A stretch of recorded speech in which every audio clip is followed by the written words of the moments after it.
Alright, so magandang araw muli sa inyong lahat mga ka-maestro. Ayan, so nagbabalik na naman tayo ngayon para dito sa ating panibagong video.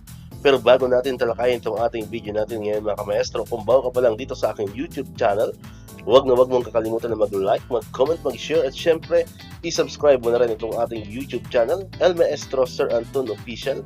Ulitin ko po, paki-search lamang sa inyong mga Google, sa inyong mga browser, sa inyong mga YouTube ng El Maestro Sir Anton Official at lalabas na po itong ating channel. Pakiclick lamang po ang subscribe button dyan kasi libre lang naman po yan, wala pong bayad yan. And syempre, ang notification bell button, pakiclick na rin po para manonotify kayo. Always updated kayo every time na may mga bago tayong upload na video katulad nito. Alright, so nabanggit ko na kanina ka-maestro, meron tayo ngayong panibagong video. Yun natin ngayon mga ka-maestro ay pag-usapan pa rin natin itong tungkol dito sa salary increase. Ayan, kasi syempre marami pa rin mga nagtatanong sa atin, marami pa rin mga nagko-comment sa mga post natin na talagang ang hinihintay ng ating mga ka-maestro dyan, at hindi lang mga ka-maestro natin, syempre lahat ng mga government employees, is itong ating salary increase. Ito tayo nakitang Facebook post ni Senator Bong Revilla sa kanyang official Facebook page, at nabanggit nga doon na go signal na lamang ng DBM ang hinihintay para umusad na ang salary increase bill o yung mga salary standardization law or SSL 6 sa Senado. Alright, so tingnan natin yung Facebook post ni Senator Ramon Bong Revilla Jr. sa kanyang official Facebook page. Ayan, nakalagay dyan.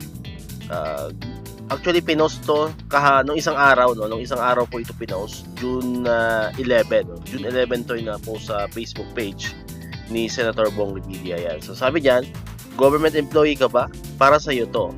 Inasikaso na ang pagtaas ng sahod ng mga kawani ng gobyerno sa ilalim ng Salary Standardization Law, isang hakbang tungo sa mas maayos na pamumuhay ng inyong mga pamilya. Okay? At sinundan pa yan ng isang post niya. Ayan, nakalagay naman dito.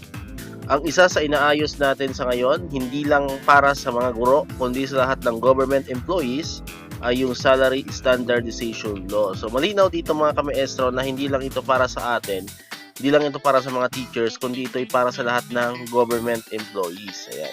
Yung pagtaas ng sweldo ng lahat ng mga government employees, ang inaantay na lang natin ngayon ay ang go signal ng DBM. So maliwanag dito sa pinaka-last na part ng kanyang statement na go signal na lang ng DBM ang inaantay. At kung maalala rin natin, di ba? At alam nyo na rin to, ang DBM ay nagkaroon po or kasalukuyan pa rin nagkakaroon ng pag-aaral kasi hindi pa tapos or ng study tungkol sa ating salary adjustment or yung ating salary increase. Okay?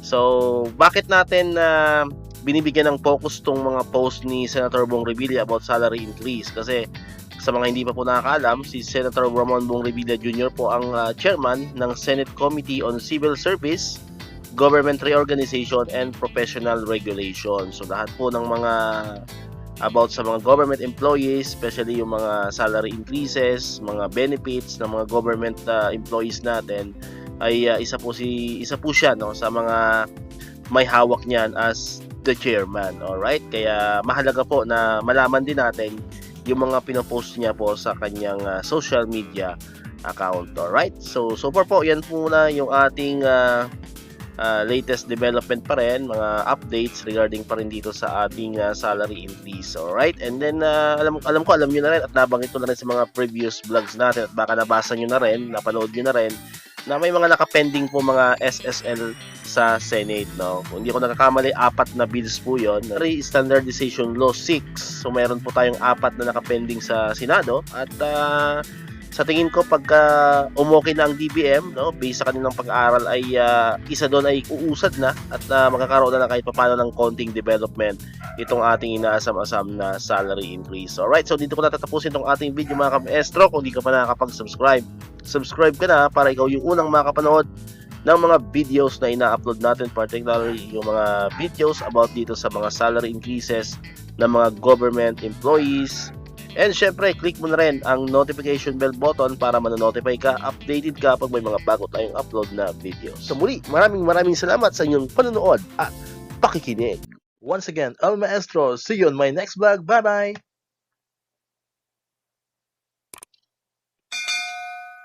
1, 2, 3